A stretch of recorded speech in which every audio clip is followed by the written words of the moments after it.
Cómo pueblos indígenas que la historia consideraba extintos hace cientos de años, hoy están reapareciendo. Cómo en Bolivia grupos indígenas pasaron del sometimiento al poder. ¿Se puede repetir en otros países la experiencia de Evo Morales o de los zapatistas en México? ¿Qué tienen en común las luchas y los reclamos de los pueblos originarios que se están dando en Latinoamérica? ¿Cómo se intentan salvar lenguas indígenas en peligro de desaparición? Todas las respuestas son parte de un proceso fascinante que vamos a recorrer. El resurgimiento, la reemergencia de los pueblos indígenas. Bienvenidos a otro capítulo de Explora América Latina.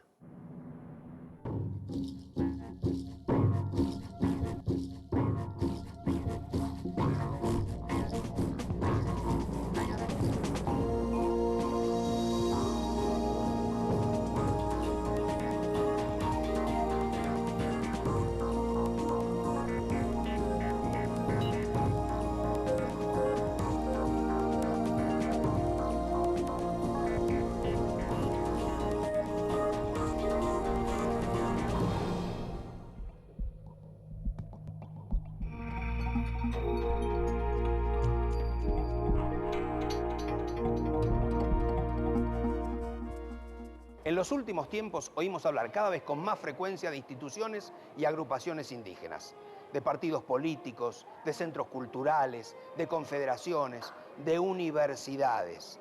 Se dictaron leyes, se reformaron constituciones con normas que los amparan. También es notable el movimiento político de agrupaciones indígenas en distintas partes de Latinoamérica. Son distintas manifestaciones de un resurgir, la llamada reemergencia indígena.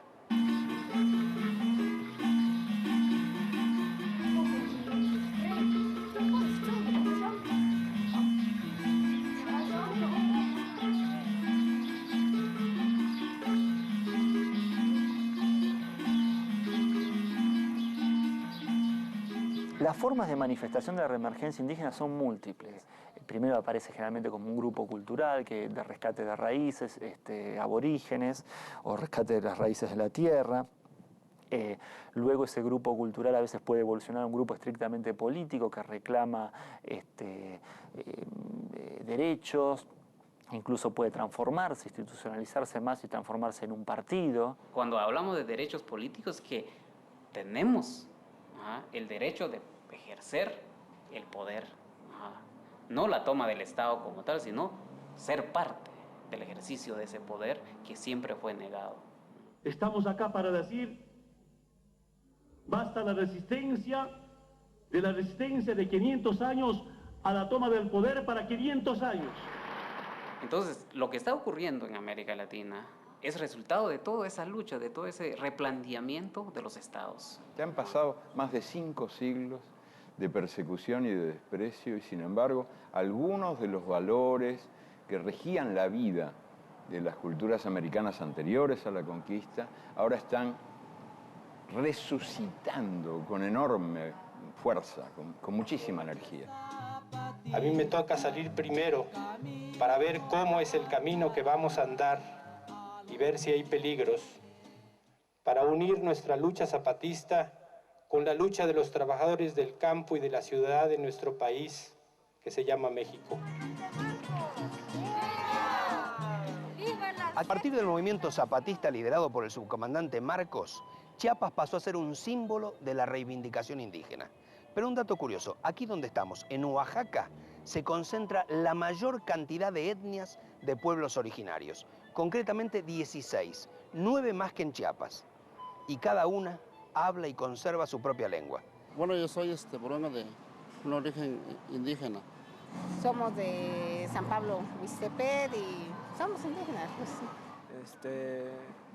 Zapoteco. Oaxaca es un estado indígena, yo me considero indígena. Y otro dato curioso, aquí en Oaxaca están los mijes, el único pueblo que jamás fue conquistado por el español. Cerros, bosques, selvas forman su geografía y según la cosmovisión mije, son parte de sus divinidades. En las palabras de su gente, enseguida se mezclan su historia y una figura de su mitología, el rey Contoy.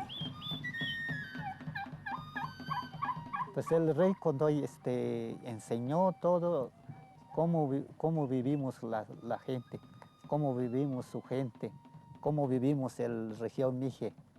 Según la tradición Mije, el rey Contoy venció a los españoles con sus armas, las piedras y el rayo. Pues donde na rey yak na hawo ko hapkop ko fik ay porque tiene hawan pana ma mer chun es pana ma di benik nyuk ay porque pun na hawo pana ma ne chaman para pana kop ko fik ay pana di benik. Por eso no mueren. El rey Condoy no se murió.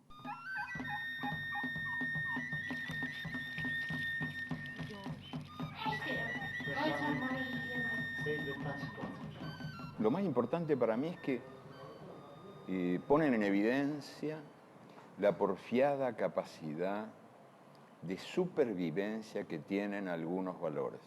Y creo que estamos en un momento muy particular que, de los ríos subterráneos de los pueblos originarios que surgen y que se potencian y que comienzan a conocerse entre sí.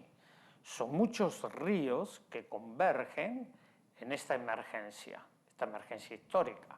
Podemos verlo en toda América Latina.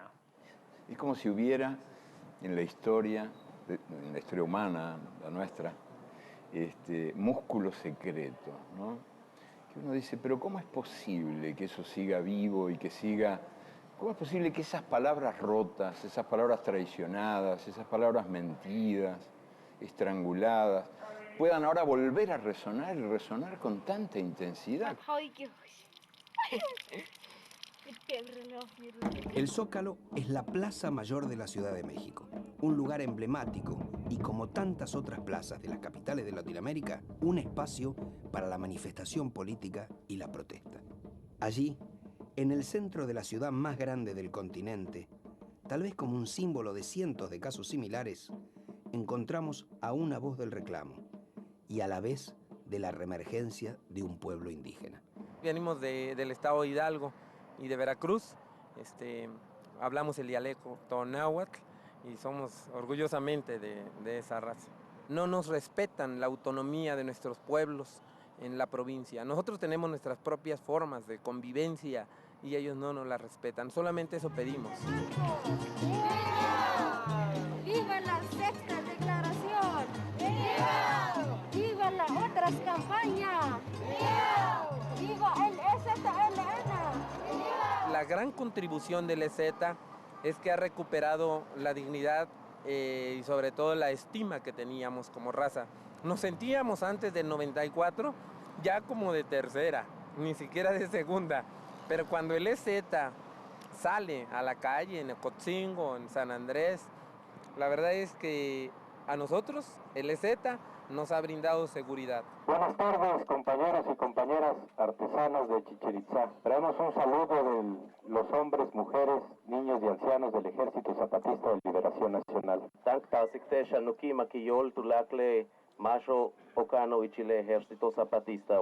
No se rindan, no se vendan, no se dejen la lucha.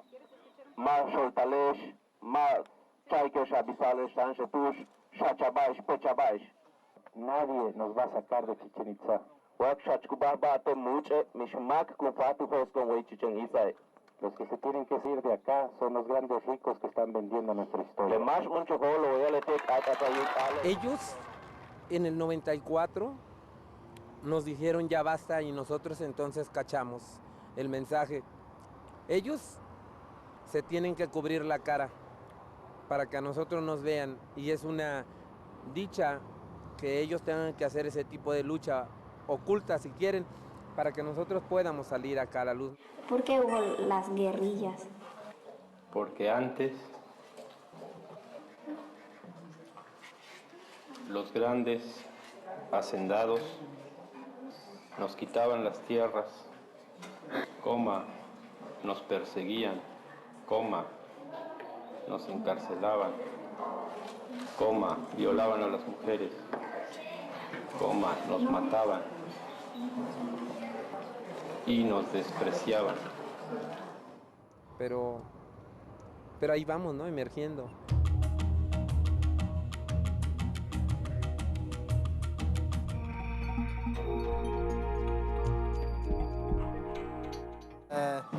Yo me llamo Juan Dionisio Pusari, Cahuana. Yo soy de la comunidad de Yumani, de la Isla del Sol, de la provincia de Manco Cápac, de este departamento de La Paz. Leyendas, tradiciones, costumbres, expresiones culturales milenarias. Tal vez no haya lugar donde se conserven como en las tierras bañadas por las aguas del lago más alto del mundo, el Titicaca, refugio de insondables leyendas, rodeado de cumbres nevadas que parecen retornar los ritmos de instrumentos de percusión y de viento, instrumentos que suenan desde épocas inmemoriales. El Titicaca, el lago más cercano al sol, poblado por seres que hablan con sus silencios, con sus miradas, con su música y con los movimientos de sus danzas. Mantenemos esta cultura, lo que nos dejó desde el Imperio Tiwanakuta y hoy nuestros abuelos, también nuestros ancestros, que hoy nosotros seguimos manteniendo. Otro de los reclamos de los pueblos originarios es el derecho a su identidad cultural. Una lucha reclamando el reconocimiento de su historia, sus costumbres, sus tradiciones, pero por sobre todas las cosas, su espiritualidad y sus lenguas.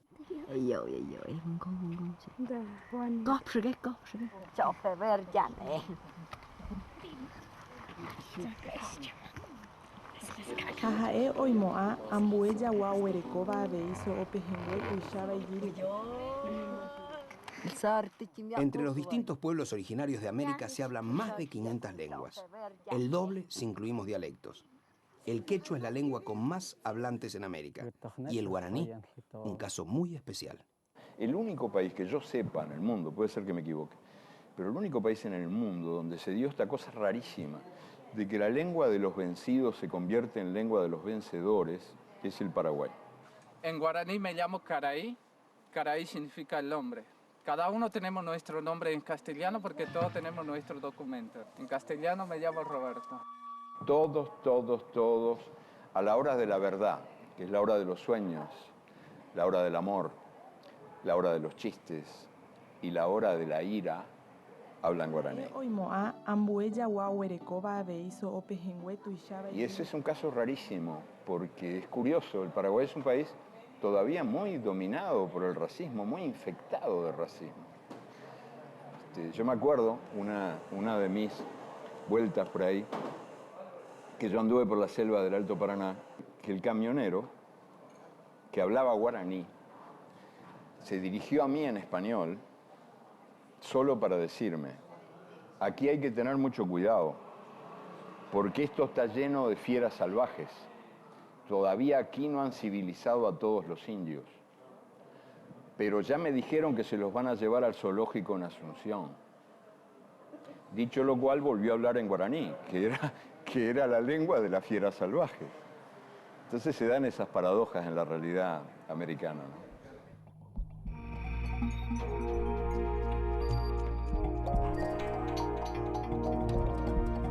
Zapotecos, mixtecos, eran algunas de las etnias que poblaban la región de Oaxaca cuando llegaron los conquistadores. Hoy, la mezcla de culturas se respira en sus calles y es parte de su encanto. Pero ¿cómo preservan sus lenguas los distintos pueblos?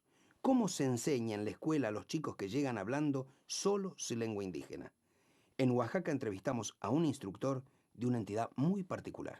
El CONAFE es un organismo a nivel nacional que se encarga de llevar educación en los 32 estados de la República, de preescolar, primaria y secundaria, a estas comunidades que por su dispersión geográfica y su poca población escolar no pueden ser atendidos por los organismos estatales. Desde su niñez aprendan lo que es el mije. Desde su niñez ya de allí van, conforme van creciendo y con el contacto con la escuela, pues van aprendiendo lo que es el español. En el caso de estas comunidades bilingües, les ofertamos una persona que habla la misma lengua. Si es un hablante de mije, la persona que va a atender a esos niños también debe hablar mije. Mijes desde mis bisabuelitos más para atrás son mijes. En la clase los damos de dos lenguas, tanto en la idioma que es en mije como en español. Antes eran atendidos por una persona que solo hablaba el español. La comunicación era bastante difícil. El abordar los contenidos también le era bastante difícil para el instructor y obviamente para los niños. Los niños no aprendían nada.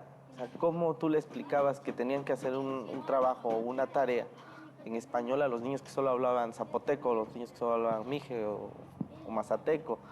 A partir de que incorporas a este instructor que habla la misma lengua que ellos, pues ya tiene una mayor interacción. A mí me preocupa que las lenguas se vayan muriendo, así le llamamos nosotros, ¿no? La muerte de las lenguas indígenas. Se trata de que aquí no se pierda lo que es la lengua indígena, no se pierda la cultura. Que no se siga perdiendo el mapuzungún, que es la lengua mapuche, que no se pierda la religión mapuche, el Ñeñatún, la organización tradicional mapuche que está compuesta por Lonco, por Huelquén, por Ñempín, por Machi. No le damos pues el valor, o no le hemos dado, ¿no? Y ahorita creo que sí se está manifestando un poquito más ese valor que tenemos los pueblos indígenas.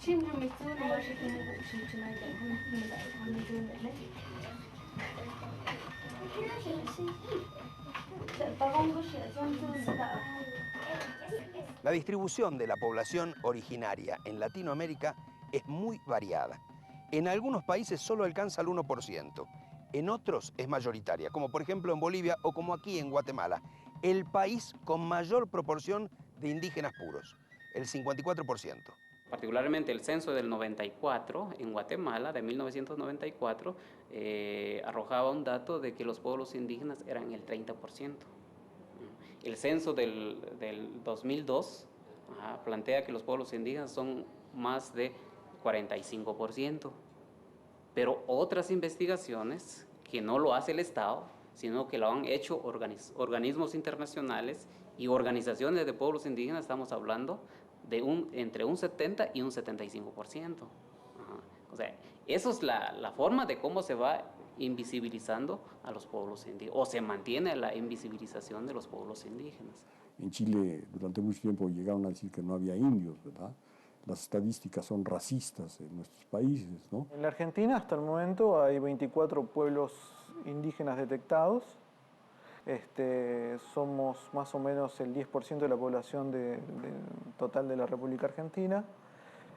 Y no se da a conocer tampoco esta cantidad, yo creo que tiene raíces políticas o partidarias, no lo sé bien. Pero sí te puedo decir que se trata de minimizar el porcentaje de indígenas que viven en la Argentina o nativos de la Argentina. Cifras imprecisas sobre la concentración de población indígena en las ciudades conforman un panorama demográfico complejo, al que ahora se suma el resurgir de pueblos que se consideraban extintos.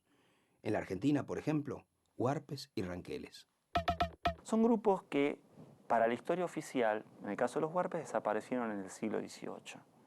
Y para el caso de los ranqueles desaparecen, digamos, en 1920, una cosa así. Esa historia oficial dice que estos grupos desaparecen por mestizaje.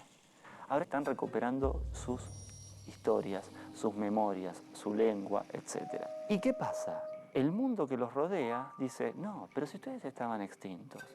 El problema es que cuando esa identidad se quiere transformar en identidad pública y se le quiere dar un valor jurídico que implique derechos. Los campos de disputa y demanda de los pueblos indígenas son muchos. Uno de los más polémicos es su estatus jurídico.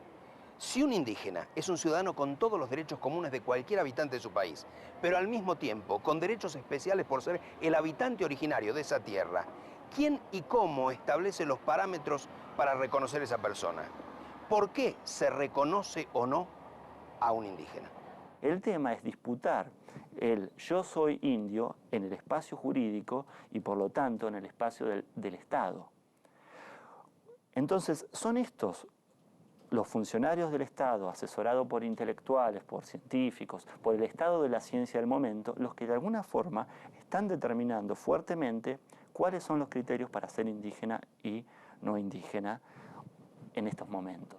Nosotros, los zapatistas del EZLN, somos indígenas mayas, una de las ramas del gran árbol que se plantó aquí en la península de Yucatán, y mandan nuestros más mayores nuestros ancestros, que cada tanto teníamos que venir a saludar a nuestros padres y a nuestras madres primeros, que fueron los que nos dieron vida. Una de las logros de la antropología en los años 60 fue armar un concepto de identidad étnica cultural que estaba basado no en rasgos objetivos, sino que se pensaba que la identidad cultural tenía que ver con cómo una persona se autoadscribía, cómo una persona se consideraba a sí misma y cómo era mirada por los otros. Y lo que está pasando con los ranqueles, los huarpes, los patalló en Brasil y tantos otros grupos que no estaban en los archivos, digamos, antiguos de la colonia ni en los de la nación y que hoy reaparecen, es esto. La identidad se está negociando y aparecen nuevas identidades indígenas. En el próximo bloque recorreremos la historia de los pueblos indígenas. Además, la tierra y el territorio, reclamos fundamentales.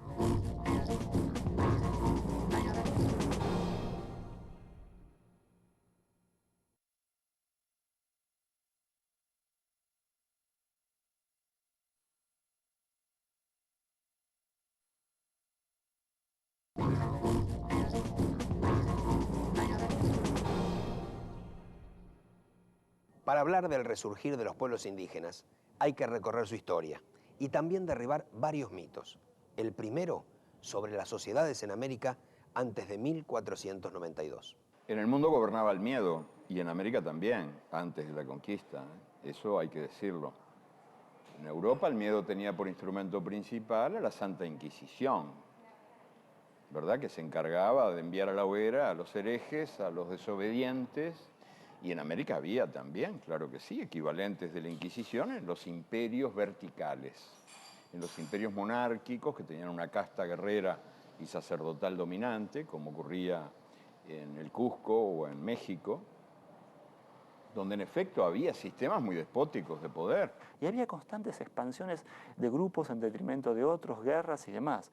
Es verdad que esos imperios gobernaban por el miedo, por el terror, y por eso la conquista fue posible. Pero, ¿qué pasaba con los que pagaban tributos a esos imperios? ¿Qué pasaba con todas esas otras realidades indígenas comunitarias que habían ido sobreviviendo a pesar de todo y que habían sabido perpetuar valores que son los que hoy por hoy están transmitiéndonos? La realidad indígena americana era muy rica.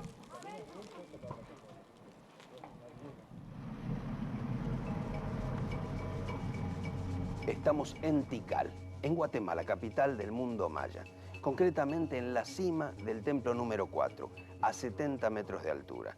Tikal fue descubierto en 1848, una de las ciudades más importantes de la ruta maya. Se cree que llegó a contar con 120.000 personas en su era de esplendor. 500 años antes de la llegada de los conquistadores a América, la ciudad ya había sido abandonada. Por su organización, conocimientos, religión, costumbres, los mayas es uno de los ejemplos más notables de los pueblos originarios de América, numerosos y fundamentalmente distintos.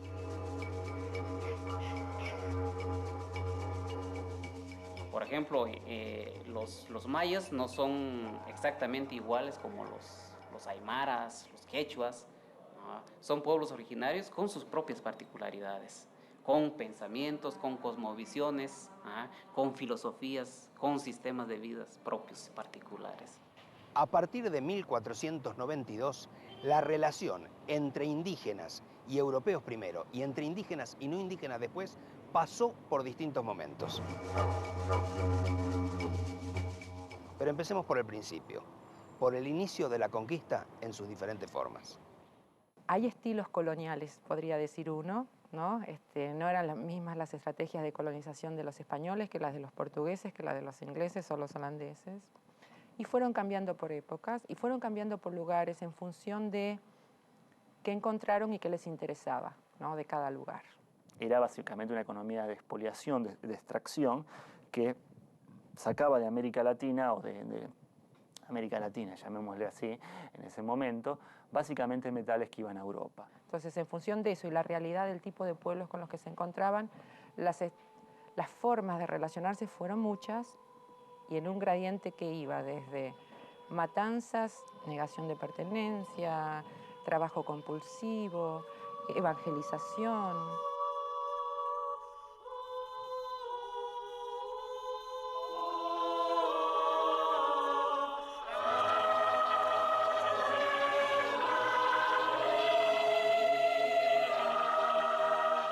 de alguna forma se regulaba el estatuto de denominación a través de leyes específicas, como las leyes de India, que los indios debían ser protegidos por el monarca español. En base a esa protección que les daba el monarca español a los indios, se consideraba que la encomienda, cuya cabeza era el encomendero, tenía justamente el deber de evangelizarlos. A cambio de esta evangelización, de esta entrada, digamos, al reino de Dios, los indígenas debían tributar en trabajo al encomendero. El sometimiento, la dominación de los pueblos, implicó violencia, guerras, pero en algunos casos cierto tipo de negociación. También hubo resistencias y sublevaciones. No se ha nunca traído un estudio profundo de los levantamientos de los pueblos originarios contra la explotación española. Recién hacia el 1530 se empieza a estabilizar, digamos, un orden colonial. Después, en los grupos, digamos, que no tenían un poder centralizado, las resistencias eran constantes, porque no se podía de alguna forma capturar a estos grupos. A partir de la guerra por la independencia, los nuevos estados nacionales proclamaron la ciudadanía universal, es decir, para todos. Claro que en la práctica para todos significaba para muy pocos, porque estaban excluidas las mujeres, los hombres que no fueran propietarios y, por supuesto, los habitantes originarios, vulgarmente llamados los indios. Cuando se producen las revoluciones hispanoamericanas, estas se producen de la mano de un ideario liberal que implicaba la apertura a mercados y, sobre todo, la apuesta en el mercado también, en las posibilidades de compra y venta, de tierras y de bienes que estaban inmovilizados en la época colonial. Los mapuches, antes que se formaran los estados nacionales de Argentina y Chile, teníamos presencia en ambos lados de la cordillera. Teníamos acceso al Océano Pacífico y al Atlántico. Después, cuando se organizan los estados de Chile y Argentina, en conjunto se le hace la guerra a los mapuches y se les despoja de su territorio. Y acá en el caso de Argentina con la guerra del desierto y en Chile con la pacificación de la Araucanía. Es el momento cuando los estados le declaran la guerra al pueblo mapuche y le quitan y lo despojan de todo su territorio. Hay comunidades que han desaparecido. Aquí la campaña del desierto fue un genocidio. Tengamos en cuenta que Argentina, el mapa real de la Argentina usable, el territorio usable, terminaba digamos, a 1880, no más allá de Trenquelauquen, digamos así. Pasaba por Río Cuarto, Mendoza y todo eso de ahí para abajo era una inmensa zona de frontera y grandes territorios inexplorados. Todos estos eran territorios indígenas, incluso hacia 1880. Lo que querían era quedarse con la tierra. Es decir, esto es increíble. Se puede leer en los boletines de la sociedad rural, que ya existía. 1868 se funda, con la presidencia nada menos que del estanciero Martínez de Oz. En verdad, la campaña fue en sí misma, fue como el propio Roca lo dijo, un desfile militar. No hubo grandes hechos ni batallas, ni nada. Fue una especie de racia policial. Y bueno, básicamente el resultado fue un gran botín en tierras y en personas. ¿Quién va a financiar la campaña del desierto? La sociedad rural. Se vendía un bono por 4 pesos para después obtener por cada bono 1 hectárea. Cuando termina la campaña del desierto, el gobierno que presidía Avellaneda le va a dar a Martínez de Oz 2.500.000 hectáreas. De ahí vienen los grandes latifundios y viene el poder en la Argentina.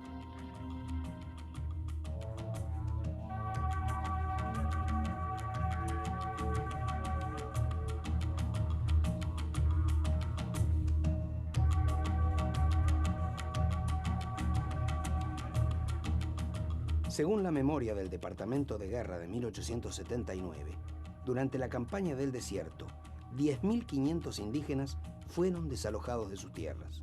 De los que combatieron, el 65% murió. En las filas del ejército también peleaban 850 indígenas. Los llamaban indios amigos. La consolidación de los estados nacionales implicó para los indígenas la expropiación o la conquista de sus territorios. La pregunta entonces fue, ¿qué hacer con los vencidos? La respuesta la dio el indigenismo. Para algunos, compensatorio, para otros, confiscatorio. El indigenismo surge realmente en la década de los años 30 en México, del siglo XX, y de hecho México se convierte en una especie de vanguardia. Es un conjunto de políticas de Estado que tienen por objetivo compensar la situación de derrota, de desamparo en la que quedaron los vencidos. La política indigenista buscaba que todos en México fuéramos mestizos y tuviéramos la misma cultura, etc. Justamente se deshicieron todos estos pueblos porque en medio de esa lógica siguieron quitándole sus tierras, aunque en forma muy contradictoria. Les daban y les quitaban, y, eran luchas y negociaciones, pero con una tendencia a privarlos, ¿verdad?, de sus tierras y de sus territorios, que también se dio en el caso de los campesinos mestizos. Un episodio fundamental se produjo en Pátzcuaro, México, en 1940. Allí se celebró el primer Congreso Indigenista Americano, que expandió por Latinoamérica los ideales de reparación histórica y de integración del indio a las naciones. Y ahí se establece esta doctrina de ayuda, digamos, de ayuda, de considerar primero al indígena como parte integrante de las nacionalidades americanas. Y después, en virtud de eso, establecer concretamente mecanismos reales de compensación, de reparación. Esto de pronto tiene sus irradiaciones importantes en Perú, en Ecuador, en Colombia. No caso do Brasil, a marca, a diferença de toda a América Latina é a instituição tutelar. Os índios no Brasil sempre, pelo menos durante o período republicano, eles sempre foram considerados tutelados pelo governo federal. Quer dizer, eles são equiparados às crianças, aos inválidos, né? Eles têm que ter alguém que atue por eles, porque eles não são capazes disso. E os índios sempre considerados como pouco portadores de atuação política, de ações fundamentais, né? E as culturas muito pouco avaliadas nelas mesmas, mais vistas como coisas exóticas, como coisas que podem, no primeiro olhar, se evidenciar. Lo importante que hay que rescatar de este primer indigenismo es que está ligado al Estado benefactor. Es un Estado interventor que interviene en el mercado y por lo tanto de alguna forma trata de compensar las grandes desigualdades que generaba el liberalismo económico más tradicional. Constitui verdadeiro sucesso a apresentação dos bailados indígenas da ópera de Carlos Gomes, o Guarani, executado pelo Corpo de Baile e Orquestra do Teatro Municipal. A assistência acompanha atentamente as graciosas evoluções dos bailarinos que reconstituem, de uma maneira estilizada, as danças primitivas dos índios brasileiros. En el marco del indigenismo se producen en diversos países reformas agrarias. En Brasil es donde menos se altera el sistema basado en el latifundio, y en Bolivia y en México, donde tiene mayor efecto. Si realmente Cárdenas repartió más tierra que todos los presidentes anteriores, y hizo un esfuerzo extraordinario por apoyar a los pueblos indios. Las reformas agrarias van dirigidas hacia los indígenas, pero entonces se interpelaba a estos indígenas como campesinos. Se determinaba este sujeto en tanto tenía una determinada relación con el capital y no con lo que después vamos a ver, que empieza a aparecer después, con la cultura, con la identidad. Estamos en Chichicastenango, a 2100 metros de altura. Allí atrás, como fondo, podrán ver la iglesia de Santo Tomás. Esa iglesia tiene un valor particular porque en esa iglesia, en el siglo XVIII, el padre Jiménez encontró el Popol Vuh. ¿Qué es el Popol Vuh? El libro sagrado de la cultura maya quiché, el libro que relata el origen y el mito de la creación. Hubo muchísimas traducciones y muchísimas versiones para volver a rescatar esa cultura que nos habla del maíz, porque para la cultura maya quiché, el hombre tiene que ver con el maíz, desciende del maíz. Este libro habla mucho sobre cómo creían los mayas que fue la creación del hombre. Ellos creían que a un principio, pues el hombre se construyó de barro, el agua lo lavó, luego lo construyeron de madera. Al ser construidos de madera se rebelaron contra sus creadores y fueron destruidos. Hasta que la abuelita Xmucané durante 7 meses trabaja para construir al hombre de maíz. Por eso es que a los mayas se les conoce como hombres de maíz. Chichicastenango significa exactamente tierra rica en ortigas. Chichicás, ortigas, tenango, rica, tierra rica en. Y es una palabra, un sufijo que van a encontrar muchísimas veces. Tiene que ver con la lengua nahuatl, la lengua original de los tlaxcaltecas, los guerreros originarios que acompañaban al conquistador Alvarado. Aunque hay un alcalde oficial, los mayas eligen a sus propias autoridades y a un juzgado que dirime los pleitos entre los propios vecinos. Chichicastenango tienes un problema grande ahorita. Tiene un problema que los gobiernos, hace como unos 20, 30 años, agarró un pedazo de tierra que no es propiamente de él, sino que es propiamente de la alcaldía indígena, propiamente del pueblo de Chichicastenango. El gobierno lo vendió a una empresa que se llama Huatel. Los pueblos indígenas, la tierra es una necesidad vital, es parte de la existencia misma del ser humano y de la comunidad. Filosóficamente tenemos esa base, pero no por un capricho, sino porque somos creo que los últimos grupos en el planeta que sostenemos esta relación importante con la tierra para no depredarla, no contaminarla y no usarla, sino entrar en una convivencia sagrada con la tierra. Llamémosle tierra como emblema de lo que todo es la biodiversidad en general. Los reclamos se saben bien de que prioridad es el tema tierra. Mayor presupuesto del Instituto del Aborigen Chaqueño porque hoy hay apenas 560.000 pesos destinados a nuestra población, que equivale para el sustento anual de 7 pesos para cada individuo de las comunidades indígenas. Lo que aquí se condena es por su acto de discriminación hacia nuestra raza. Nos quedamos en casa de gobierno ante una negativa. Si solamente convoca al directorio, todos los hermanos presentes se quedan en resistencia, nos instalamos en la plaza con jóvenes, niños, ancianos, mujeres, todos nos quedamos en resistencia. El reclamo es por la restitución de un espacio de 165,000 metros cuadrados, en especial que el gobierno del Estado de México le robó a las clases populares. Todo ese proceso de recuperación del Quimún mapuche, del saber mapuche, lleva como también a reivindicar los derechos que tenemos para vivir como gente de la tierra. Es por ello que se han dado recuperaciones de tierra, la lucha por preservar el bosque. Hemos visto por las televisiones en otros lugares que hacen manifestaciones con fleitos, con palos, con garrotes y todo. En cambio nosotros no, pelear pacíficamente. Esa es la ley maya, entonces estamos nosotros como chichicatecos, estamos peleando nuestro terreno. Así como nuestros antepasados soñaron de recuperar el territorio, y cuando estamos hablando de recuperar el territorio, estamos hablando de que todos los recursos naturales deben pasar a manos del pueblo boliviano, a manos del Estado boliviano. Porque nosotros como alcalde indígena, pues, no queremos problemas ni con armas, ni con, digamos, ni con machete, ni con palos.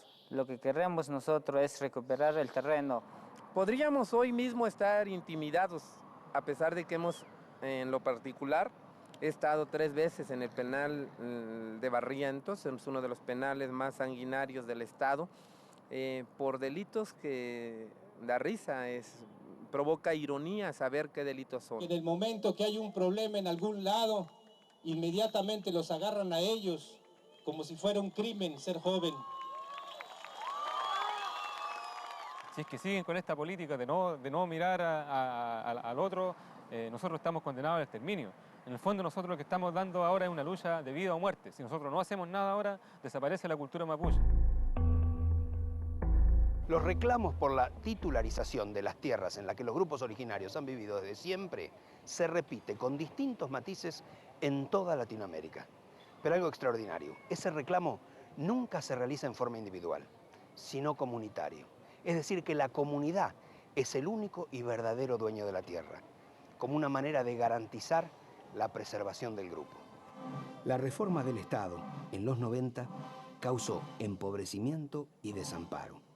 Al mismo tiempo, coincidió con un discurso multicultural de respeto a las diferencias. Pero, ¿se incorporaron esos valores a las constituciones en Latinoamérica? Hay funcionarios que ni siquiera tienen idea cuál es el piso que la Constitución fija en términos de derechos indígenas, ¿no? Así que algo cambió y falta que cambien muchas cosas todavía. No hay duda, ¿verdad?, que en Bolivia son muchos más, ¿verdad?, los habitantes que hablan una lengua original, el quechua o el aymara.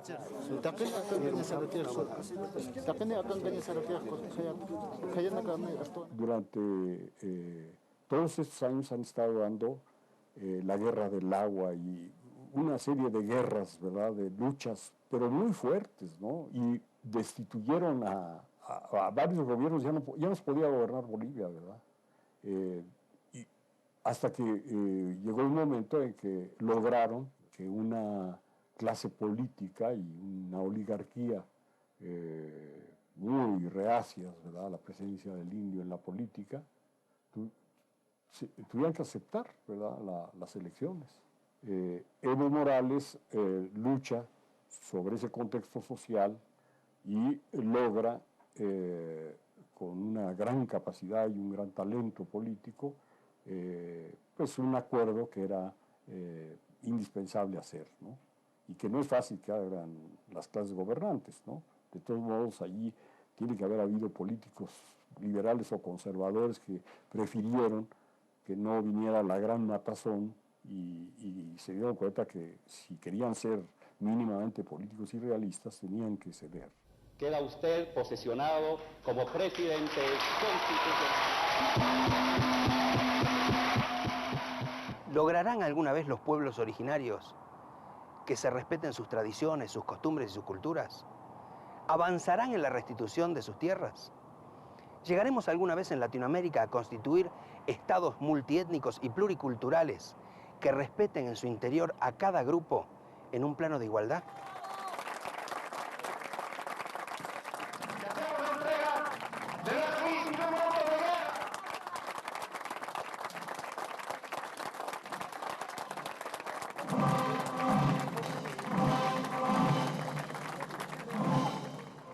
A pesar de que todavía las injusticias subsisten, algo está cambiando en favor de los pueblos originarios. Y el motor de ese cambio son precisamente los propios pueblos, cada vez con más voz para reclamar lo más elemental que puede pedir una comunidad o una persona, que se cumplan sus derechos.